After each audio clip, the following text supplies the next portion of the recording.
Mga guys, so kakabit tayo ng voltmeter ng e-bike. So first,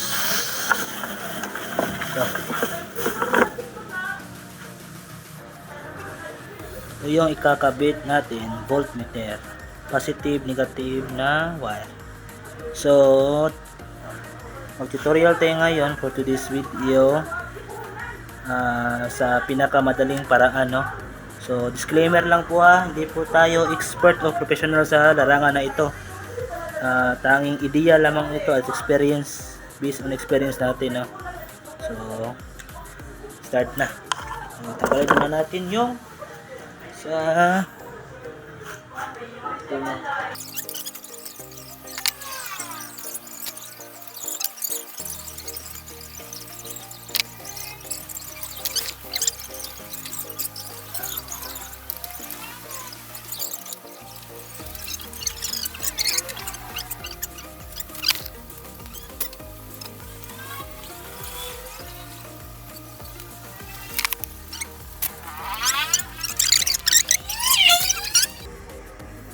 Kayo kasi ito na yung output nya. So nag-connect minimum. So dito tayo sa negative nya, main. Yan, so direct na yan. Tapos itong positive probe naman ng pin is pumunta sa source. So ito yung ano yan, minimin ko na hindi tayo makakonect dito kasi may source na siya, no? May output na siya. So kahit hindi natin i-switch on yung ignition key niya is may power. So lagi naka-on yung voltmeter natin. So dapat dito tayo sa blue wire, yung return niya sa on and off switch or ignition switch. So balik ko muna.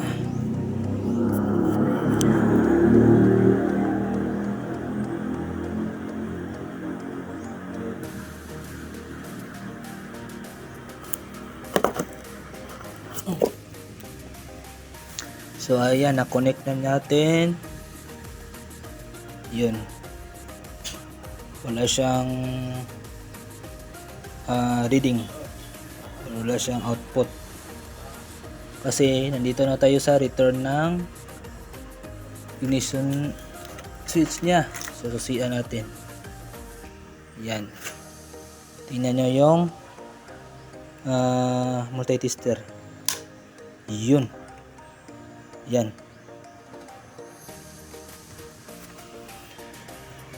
So dyan na yung magkukonekta. So ayan na, no? Okay. Ito na yung source nya na negative, na connect sa negative probe natin pin.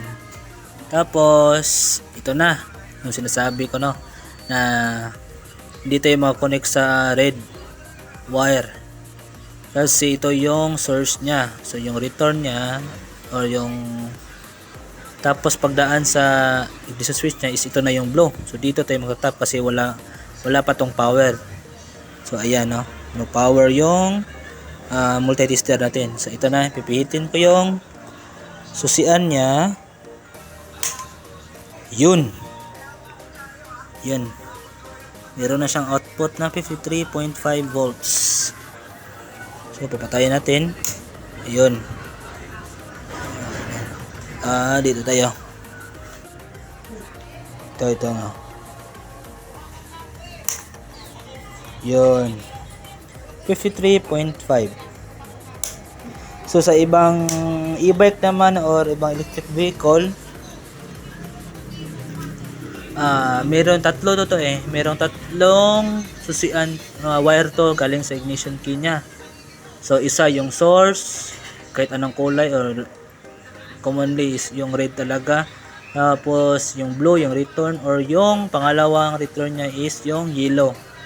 Kadalasan kasi sa kanyan is sa headlight yan. So hindi yan sa switch nila kinukuha yung ano yan, sa ayun na, combination switch. Yung power niya kadalasan dito na lang sa susian niya. So pangalawang pihit mo is yung under na yung headlight mo. So sa case na to is pinutol ko na yung pangalawang wire niya para sa headlight kasi wala naman yung gamit sa akin. So ito na lang yung tinira ko, yung source niya at yung return ng ignition switch niya. So ulitin natin, patayin natin yung bike. Yun. So simple lang guys, no? Yan. So mag-connection na tayo ng voltmeter natin. So lagay ko muna yung cellphone ko, ha.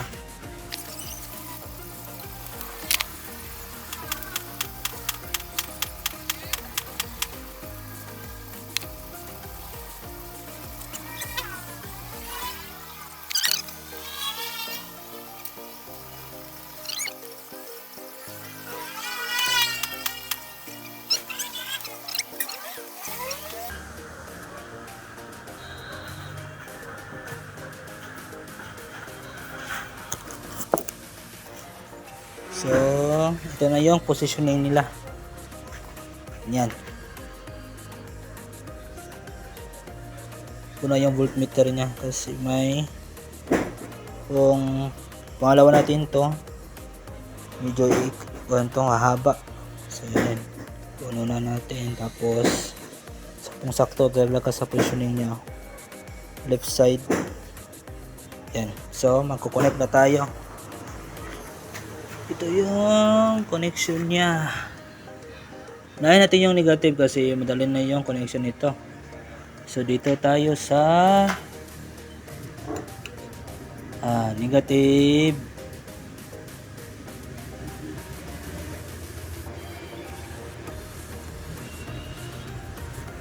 Dito. Kahit saan dyan, basta negative, okay lang.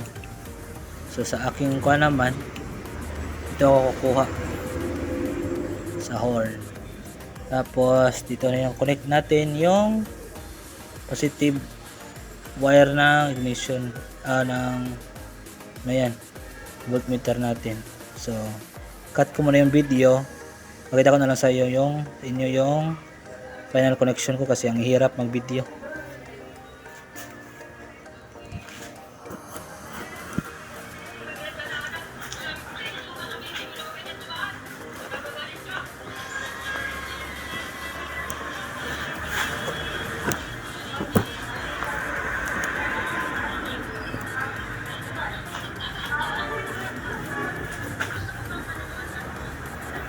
So, dito tayo kukuha ng return niya galing sa ignition.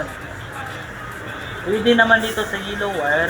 So, ayaw kong sirain yung connection ng harness niya. So, dito na lang. Mas madali ito ayan, yusin. O, trouble. Kung, yan. Yun na.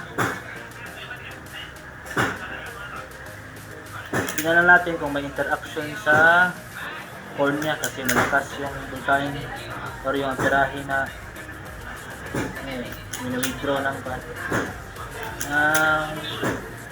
horn.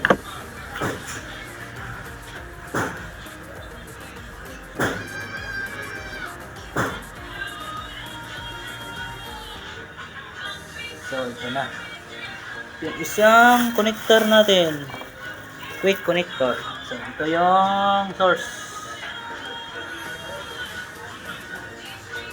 Yan. So, ito yung source. Yan. Tapos horn switch. Yan. Tapos dito na.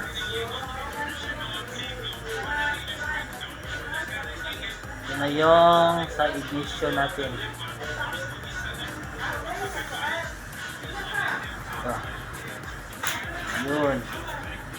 Tapos negative. So no? Yun.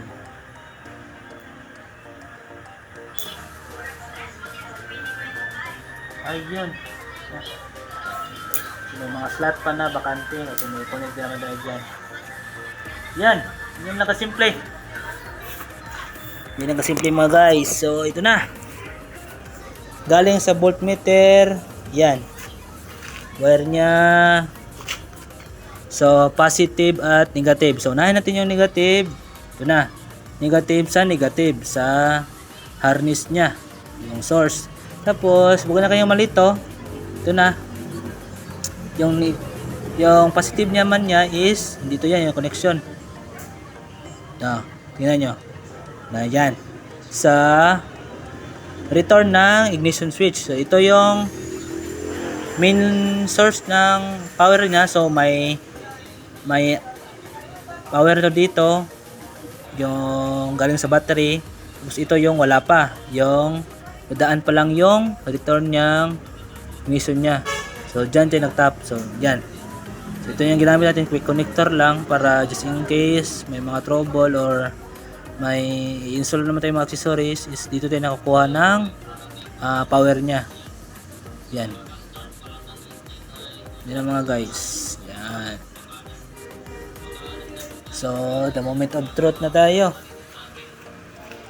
Na. Yan guys. Yun. Yun na mga guys. Yeesh. Kasi okay din naman to guys. Pero hindi ka ako yun yan. Komportable dito eh. Hindi satisfied sa ganitong bar lang. 3 bar. So mas accurate talaga yung accurate din naman to pero yun medyo maliit lang yung information na or yung basihan mo sa battery. So ito talaga yung mas ayan mas klaro. So yan. So pipihitin ko. Yun. Yun. So yung voltahe niya guys is magda-drop talaga yan. Kasi pinipihit mo. Babalik naman yan sa niya. Sa normal. Yan.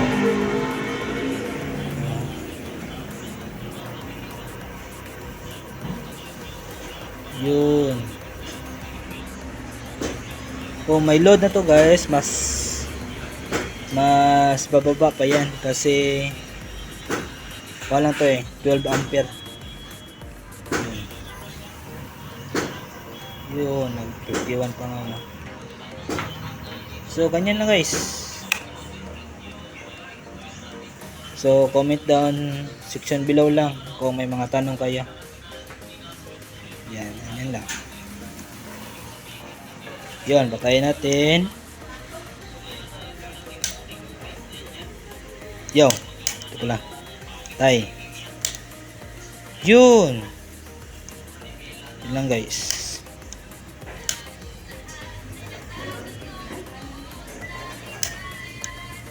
Don't forget to like, share, and subscribe. Thank you so much.